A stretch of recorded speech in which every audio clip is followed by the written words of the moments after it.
Greetings, ladies and gents, and welcome to this latest episode of Tales from Outer Space, taken from the subreddit HFY. The links to all the stories will be down below, and as always, I hope that you enjoy. And if you do, please consider subscribing. Story number 1, Human Secret Technology, written by Terratoxin. When humanity first came in contact with the aliens, there was one race that wished to go to war with us immediately upon learning of our existence. Other races tried to dissuade them, but they had no success. It seemed that they considered us too close to their own homeworld and wanted us gone. All negotiations failed. So humanity built a fleet the best we could and sent the fight to Odara. They had more manpower, better ships, more ships, centuries of warfare in space, and all we had was a hastily cobbled together spaceships. More slow freighters than warships. Any warrior that qualified for space combat was cramped into these ships and had hopes that they could board one of their ships and steal their superior tech. When our fleet met theirs, that hope died. Their ships were massive and surely had more warriors on them than all of our ships combined. However, they did not seem to target our ships and react to them at all. No readjustments or to our positioning, no fire coming our way. Nothing. Perhaps a display of honorable action on their side to give themselves a handicap.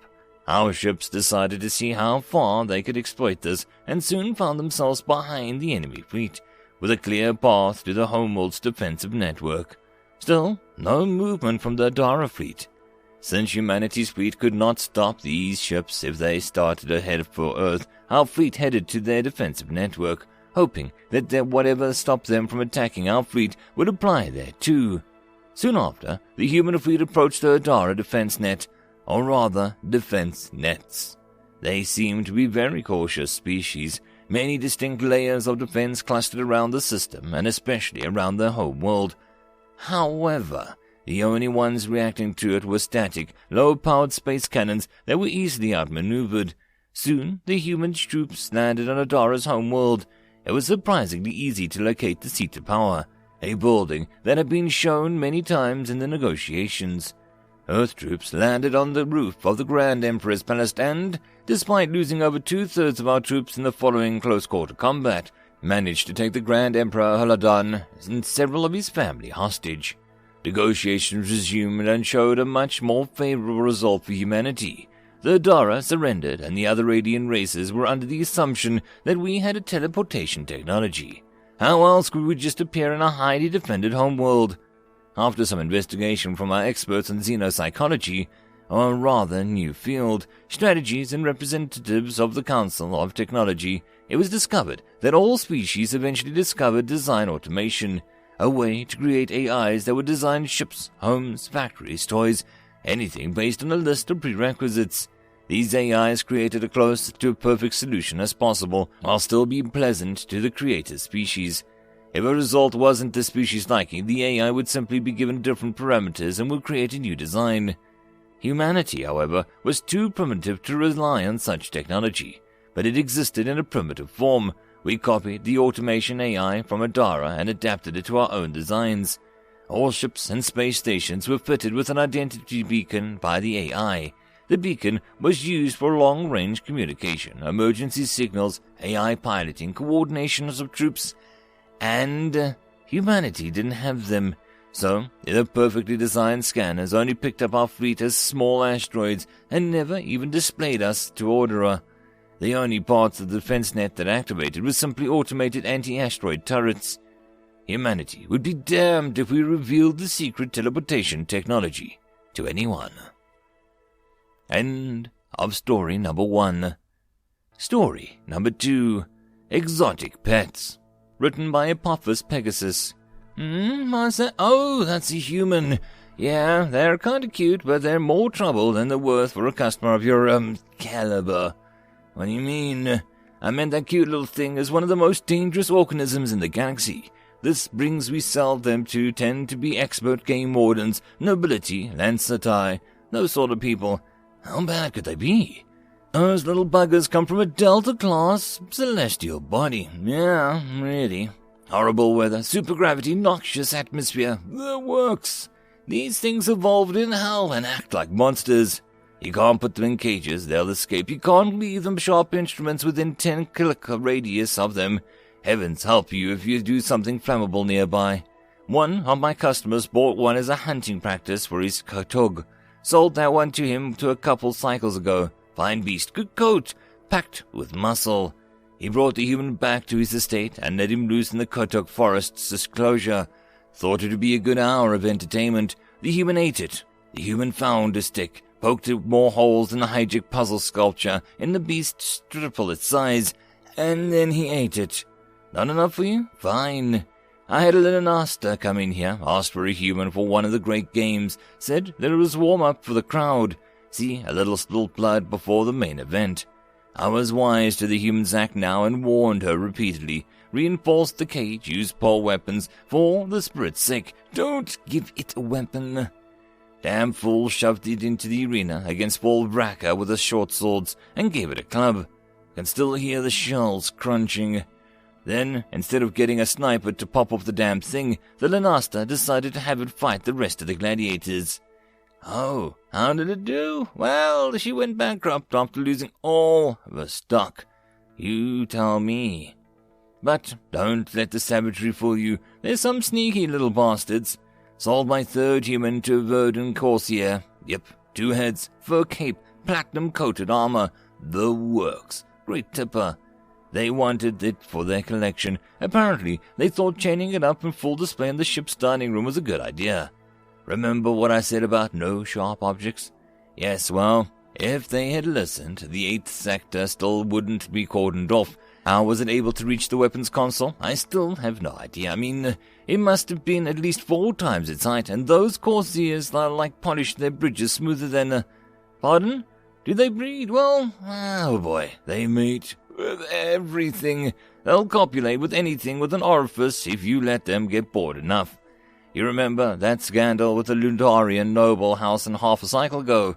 Yeah, sold them one too. Apparently, the woman of the household doted on it. A little too much, if you catch my drift. Why? Well, you see that antennae? That's not an antennae.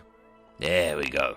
As I said, Delta-class planet natives. Hell, I'm thinking of writing a book. So you bought your humans. Rules for the uninitiated. So do you maybe want to interest yourself in some more benign beasts, yes? We have some new stock of Satoria and Sand Demons, fresh and dust from the... What? Did you listen to nothing I said? Yeah, what now? Fine, it's your funeral. Wait for a human to be between 7 and 10 business cycles, and no, you only want 1. Trust me. End of story number 2. Story number 3. We do, written by Escandalia. The Admiral of the Empire of Chains burst through the door, nearly knocking it off its hinges. Behind him marched a half-dozen honor guard in full military garb, covered in scars, blades of the sides, and hands of the hilts. Claire, the lone human diplomat in the room, representing all of humankind, stood to greet them. Her quiet voice broke the tension. Admiral, this is a negotiation. There is no need for weapons. The Admiral peered down at her and cackled. You do not respect our culture. We shall not respect yours. I will not sit face to face with my enemy without a guard and a weapon. Your rules will not have you if you offend me. Very well, Claire said calmly as she gestured to the chairs before them. Can we at least sit?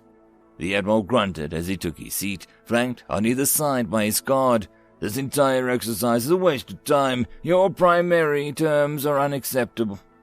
Claire cleared her throat. We have found that whatever we encounter in new empires such as yours, there is inevitably conflict over the issue we raised. We are trying to prevent that, but, The Admiral smirked. Yes, there will be conflict. Our empire is 10,000 light years wide and thousands of years old. We know the stakes, diplomat. The Admiral spat as he addressed Claire. Your empire is new, half our size, and have a tenth of the soldiers we have. You come to us with terms, and we have humored you. But now this. After we have met and discussed these terms, we will reject them and return to our hordes. You will join our empire and clean scum from our hyperdrive lines until your blood boils from radiation. Claire cleared her throat again and interrupted.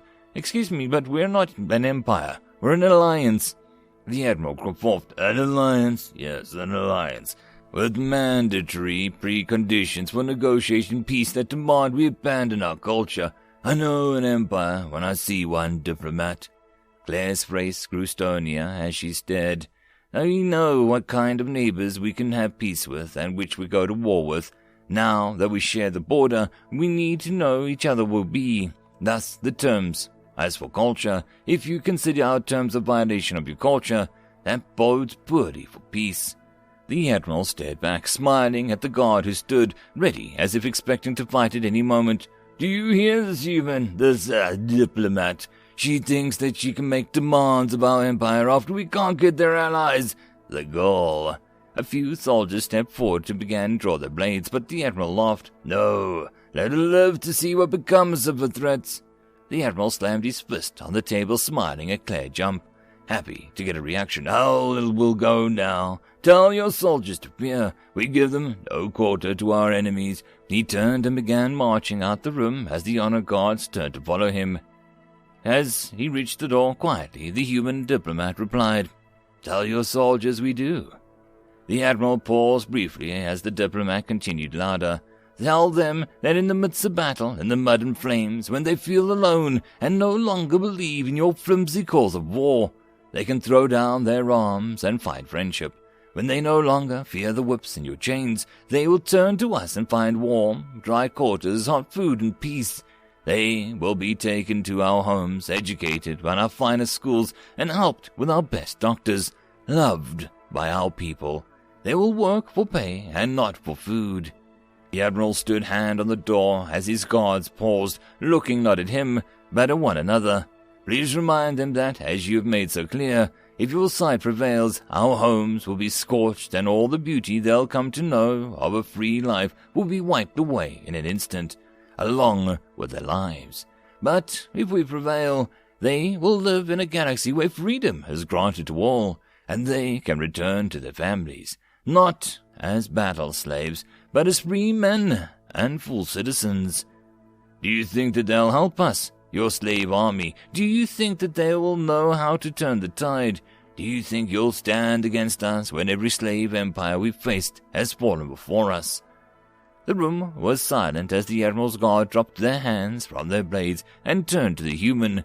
The Admiral's hand fell from the door. Slowly he turned to face the human as well. "Now," Claire said, passing papers across the table, "sit back down. We were discussing the terms of peace, which starts with the release of your slaves." End of story number 3. Story number 4. I Saw a Human Once, written by Techie Dad. I saw a human once. I was on the plains of Jakar during the Dak War. The Dak had hired humans to provide the role of medic in their army. I know it sounds odd, but instead of allowing those wounded in battle to live or die by the gods seeing fit, these human medics treated the wounds, helping them recover. It did not increase the Dak firepower in any noticeable way. I had been hit by a kapunt. Death was imminent, but I was prepared to slide into the great everything. I saw a strange being approaching. It was wearing body armor painted with a red boxy symbol, similar to a target. I know that was the human, and the symbol was called the Red Cross. I succumbed to unconsciousness and wasn't aware of what happened next. Apparently, I was taken to a field hospital. There, human medics treated my injuries. They had insisted that they be allowed to treat the wounded on both sides, and had put it into their contract with the DAC. Of course, since they could treat the DAC during every battle, and could only treat our side when the DAC had won the particular battle, they benefited the DAC far more than they benefited us. When I awoke, I had been moved into a rather comfortable DAC prison camp, where I stayed for the remainder of the war. Apparently, the prison camp had meet human standards as a part of their contract, and I was kept healthy and well-fed and with regular activities to prevent boredom. As you know, we eventually agreed to a truce, and we withdrew our troops. The DAC released me to return with them instead of killing me, as was their right, another contract requirement of the humans. I returned home to one that they became my mate, and the gods blessed us with children.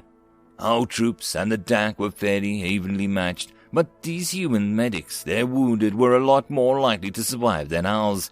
It didn't help so much that the individual battles, but these injured soldiers returned home, freeing up workers who could then travel to the battlefield to replace them. What's more, soldiers were a little more likely to advance in difficult odds, knowing that there was a better chance of survival if things went wrong. But the real difference is now, when the generations are born, our wounded soldiers mostly died, unless they were lucky like me. The DAC wounded mostly lived and returned home and had children.